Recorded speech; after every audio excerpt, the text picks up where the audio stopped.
Behind the manicured gardens and candlelit rooms of the American South, there were secrets that no one dared to write down. Secrets about power, about control, about the unspeakable things that happened when history looked away. The air of those plantations was heavy with perfume and cruelty, and beneath the surface of elegance lay a darkness that thrived in silence. They said the masters were cruel, but what if the mistresses were hiding something far darker? It is the late 18th century, and the American South glows under a sun that burns through cotton fields and magnolia leaves. The grand plantations stand like kingdoms, built on the bones of the enslaved. Every road, every brick, every stroke of a pen in the ledgers of trade is soaked in blood. Slavery is not merely labor, it is a system of absolute control, a machine designed to strip human beings of their very selves. Enslaved black men live in constant fear, knowing their existence depends on obedience, their lives reduced to property lines in a white man's account book. In that world, white women are publicly celebrated as pure, delicate, and virtuous. They are the symbols of refinement, clothed in silk and lace, shielded from the sun by parasols, and praised as the moral center of the home. But behind those doors, behind the painted shutters and whitewashed walls, the line between virtue and violence blurs. Some of these women, trapped in marriages where they themselves are powerless, find their authority in domination, not over their husbands, but over the enslaved. And in this forbidden realm of command, the human soul becomes a battlefield. For the enslaved black man, the law offers no protection. He has no legal name, no right to refuse, no chance to accuse. His words mean nothing in court, his pain is invisible. When the mistress calls, he must come. When she orders, he must obey. To disobey means punishment, humiliation, or death. To comply means surrendering a part of his dignity that may never return. It is a silent war fought in glances and gestures, where refusal itself becomes an act of rebellion, one that could cost everything. White women, though legally subservient to their husbands, were often entrusted with the management of the household and the enslaved people within it. Some wielded this power with precision and cruelty. Within their homes, their word was law. Their emotions, jealousy, loneliness, anger, became weapons. In a world that denied them agency in public, they learned to exercise it in private, often in ways that were disturbing, filthy, and unspeakable. Has long painted them as victims of patriarchy, but the reality was far more complicated. Many became enforcers of that same oppressive system, finding in the ownership of black bodies a twisted sense of control. To command was to feel alive. To punish was to reclaim dignity stolen by their husbands and society. And for some, that desire for control crossed a line that history chose to forget. In the dim light of evening, as their husbands conducted business or slept off whiskey in other rooms, some white mistresses called upon the enslaved men they owned, under the guise of service, of duty, of obedience. But behind those commands were unspoken desires, acts of domination disguised as dependence. These were not moments of affection, they were moments of power, acts designed to remind both parties who owned whom. The enslaved man, even in silence, knew resistance meant danger and submission meant shame. Both paths led to suffering. No historian can fully record what was said in those rooms, for few dared to speak. The enslaved who survived could not confess their torment. Their voices were stifled by fear, by the impossibility of being believed. And the women who committed these acts? They hid behind the facade of virtue, behind the privilege of race and gender. They prayed in church pews and smiled in portraits, while their sins remained locked away in memory.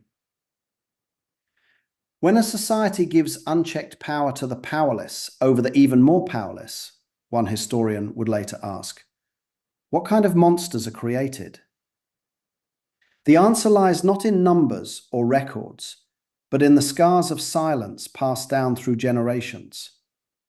In those hidden rooms, behind those perfumed curtains, whispers turned into chains that no one could see but every man felt. The system did not just enslave bodies, it enslaved truth itself. For the victims, the enslaved black men, the trauma was deep, shattering, and beyond words. To be stripped not only of freedom, but of the right to defend one's body, one's dignity, one's manhood, was a violence that broke the spirit. They carried that pain silently, tracked between rage and survival. In the records of the Works Progress Administration interviews, decades after emancipation, fragments of these memories appear. Old men recalling the mistresses that looked too close, or the house duties that made a man wish for the field. The words were careful, coded, racked in nervous laughter or sudden silence. Some simply said, "You couldn't say no to her." Others turned away before finishing the story. That silence speaks louder than anything else. The impact of those violations went far beyond the individuals. It seeped into family structures, relationships, self-worth. The enslaved man, already stripped of authority over his wife, his children, his body, now bore an invisible wound, one that no one was allowed to acknowledge. Shame became inheritance. Silence became survival. Unless history, too uncomfortable to face this inversion of power, erased it. Scholars wrote of the cruelty of white men, of the rape of black women, but rarely of the hidden abuse that flowed the other way. The world preferred the simplicity of victim and oppressor, never imagining that oppression could wear a woman's face, painted in innocence by the very society that allowed her to rule over others. Trails began to surface. Diaries written by white women of the South contained cryptic notes, mentions of favoritism, discipline, faithful servants who served in all ways. Historians later found that some of these phrases carried meanings darker than they appeared. Fragments of oral histories confirmed what the written record avoided, that power, when absolute, corrupts without boundary. Each diary entry is a piece of a truth the world wasn't ready to face until now. These accounts reveal that the violence of slavery was not only physical, but psychological and sexual, reaching into the deepest layers of human identity. When these truths began to surface in modern scholarship, they shook the comfortable image of white womanhood that had long been idealized. The notion of the Southern belle, pure, gentle, victimized, began to fracture under the weight of evidence.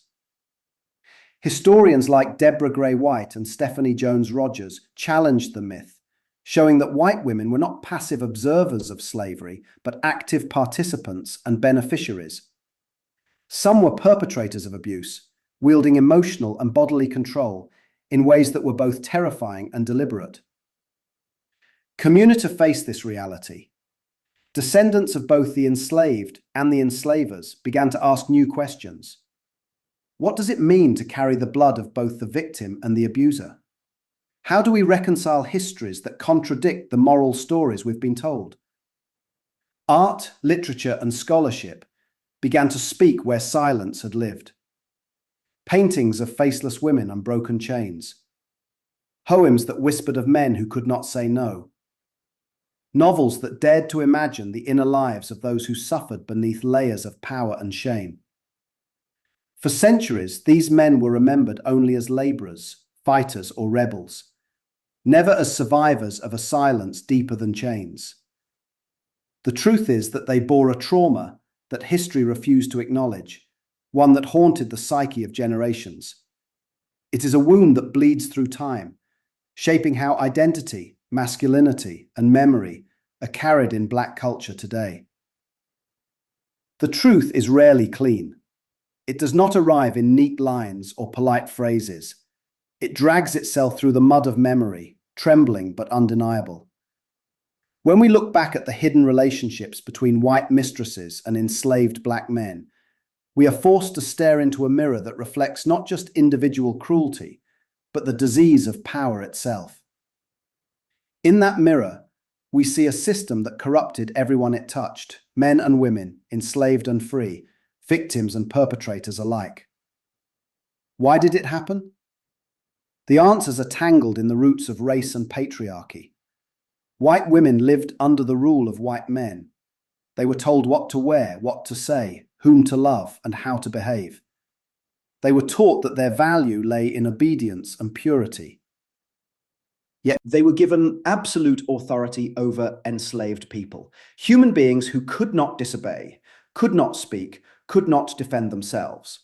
That contradiction was a breeding ground for cruelty. Desire twisted into domination, affection into assertion, frustration into violence.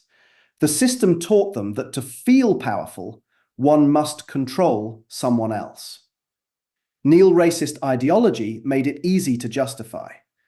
The black man was seen not as human but as property, an object to be managed, disciplined, or used. In private, that ideology gave cover to the darkest impulses. What could not be admitted in public could be enacted in secret. And so, behind the smiles and sermons, beneath the lace and politeness, a different kind of slavery unfolded, one rooted in silence and humiliation. In this twisted hierarchy, oppression flowed downward like a poisoned river.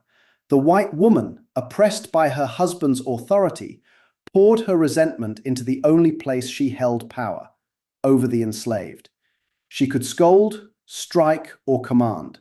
She could humiliate, and in rare but devastating cases, she could force intimacy, cloaking coercion in the language of domestic service.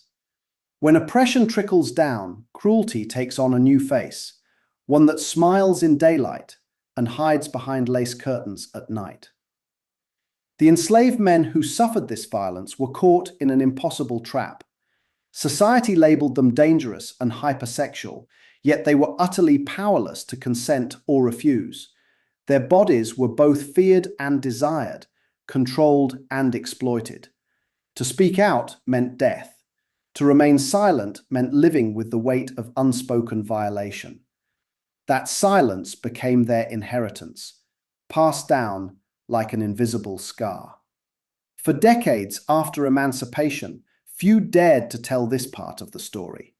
Even the historians of the 20th century avoided it, afraid to confront the fragile myth of Southern womanhood or the complexity of male victimhood under slavery. But truth has a way of clawing its way out of the dark. Letters emerged, diaries whispered, testimonies cracked open. Each revelation forced America to look again at what it thought it knew about gender, power, and race. The exposure of these secrets shattered illusions. It showed that slavery was not simply a story of white men and black women, but a labyrinth of exploitation where everyone was trapped in roles designed by cruelty. It forced us to acknowledge that the image of the gentle lady of the South was built on the same foundation of human suffering as the image of the mighty master. Both were roles in a play written by domination, both surviving by denying the humanity of others. Cultural reactions were divided. Some scholars embraced the revelations, determined to tell the full truth of slavery no matter how disturbing. Others resisted, calling the accounts exaggerated or impossible, desperate to preserve the illusion of purity. But art began to speak where scholarship hesitated. Painters depicted faceless mistresses, standing over men in chains. Poets wrote of the silence that crushed generations. Filmmakers and musicians reimagined those unspoken moments, giving voice to the ghosts that history buried. In these creative spaces, people began to confront what had long been denied, that history is not fixed. It breathes, it bleeds, it changes shape when we dare to touch it. The descendants of both sides, those of the enslaved and those of the enslavers, began to meet, to talk, to ask questions about what had been inherited in silence. For some it was unbearable, for others it was liberation. Because to know the truth, even a filthy and painful one, is to reclaim power from the lies that once defined you. And so we return to the central question that began this story. What kind of monsters are created when society gives power without conscience? The answer is both simple and terrifying. Power, when unchecked, consumes empathy. It turns love into possession. pain into pleasure, and morality into dust. It does not need a whip or a gun. Sometimes it only needs permission. The truth is that history does not belong to the victors or the victims alone. It belongs to everyone who has the courage to face it. The story of these hidden abuses forces us to abandon the comforting myths we were taught, that good and evil can be neatly separated, that virtue belongs to one color, one gender, one class. It reminds us that cruelty is human, not historical, and that healing begins only when we stop turning away. In the stillness of night, if one listens closely to the wind that moves through the ruins of old plantations, it is said you can almost hear them. The echoes of those enslaved men whose voices were never recorded, whose pain was never named. They do not call for vengeance. They call for acknowledgement, for truth, for peace. History is not what we are told. It is what we choose to uncover. The stories that disturb us are the ones that can free us from illusion. The past does not disappear just because we refuse to look at it. It waits, quietly, in the spaces between facts and silences, whispering for someone to listen. That means it did its job, because history isn't meant to comfort us. It's meant to awaken us. The men who endured the unspeakable, who survived the cruelty of both master and mistress, built a world that still bears their scars. Their pain built this world. The least we can do is remember.